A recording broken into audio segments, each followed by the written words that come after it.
Uh, Hi, everyone. I'm Dave Kelly, and I've got two great friends with me here today. Normally, around this time of year, I'm hosting an event called Ag for Life's event called the Harvest. What do we call it, Luree? What's the official title? Harvest Ag Gala? for Life Gala. Yeah, the Ag for Life Harvest Gala, where we meet some great farmers and some great folks in the ag business, and we celebrate the harvest. We didn't get to do that this year because of COVID, so I brought two friends in, and I think it's very appropriate that Stephen is joining us from his truck. Is there more of a farmer story than somebody joining from the truck?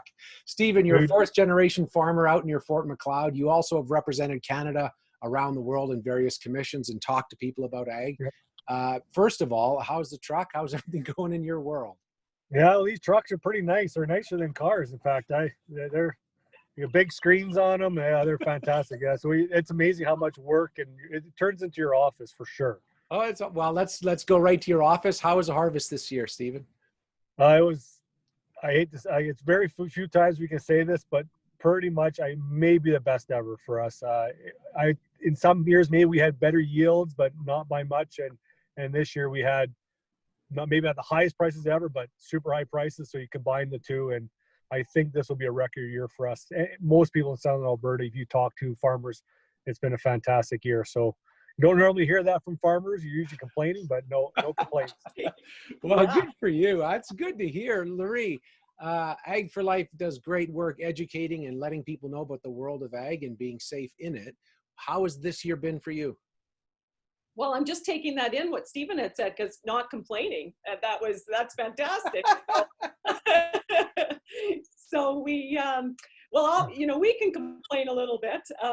Of course, our model, we do a lot of work with, engaging audiences. So we're generally in the schools and mixing it up on the farms and in communities. So of course, with COVID, everyone's lives have changed. Yeah. So we have, we do what farmers do, and we go with the flow. And we've turned a lot of our programs online. So we've got a lot of resources that are available on our website. You can download, you can learn at home. We've started producing publications, educational magazines. We're, producing podcasts and videos. So we're actually having a great time. We still get to tell the amazing story of agriculture and where food comes from. So we are just doing a little bit different.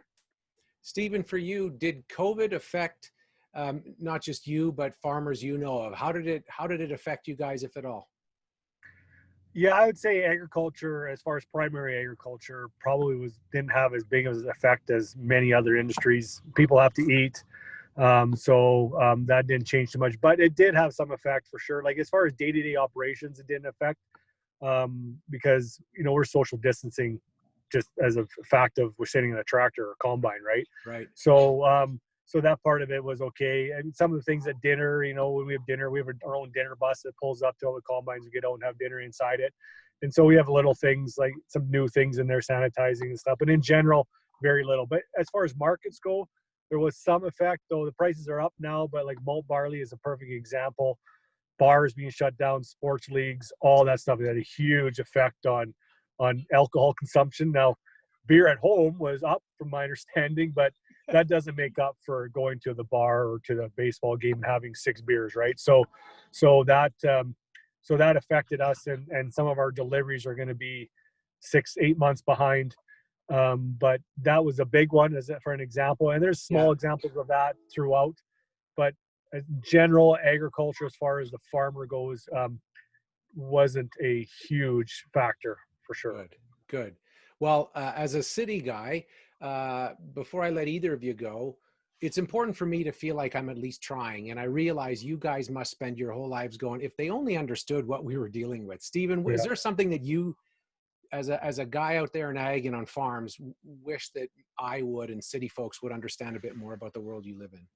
Yeah, the big thing is just science. It seems like science is being thrown out the window. Tools, and you're seeing in Europe now, they're going to have food shortages there, and it's happening now already, just from knocking out seed treatments to certain pesticides being not allowed to be used.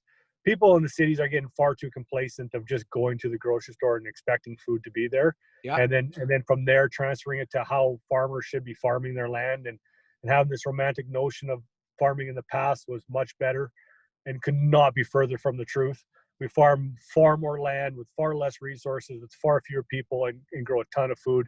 And if we start going back to the way people are wanting us to go back, like you're seeing that show that came out with Percy Schmeiser, the show like that, just knocking ag or modern ag. Yeah. And you're seeing in Europe, even today, it's happening. There's already food shortages, and because you just can't grow.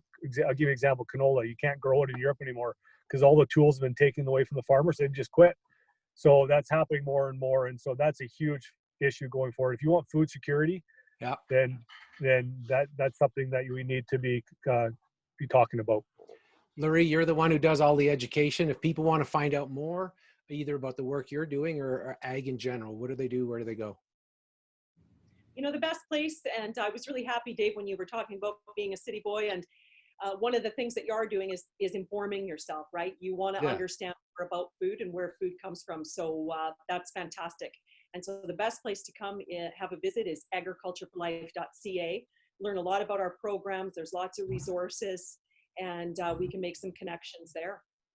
Well, I have to say, it's been a pleasure to talk to you both in your offices, and to know that there's people out there working hard to make sure folks like me get fed. So I appreciate the time. Thanks so much, Stephen. Thank you. Thanks for your interest. Oh, it's so great. Thanks, Luree, as well. We'll talk soon. Thanks, Dave. Okay, bye.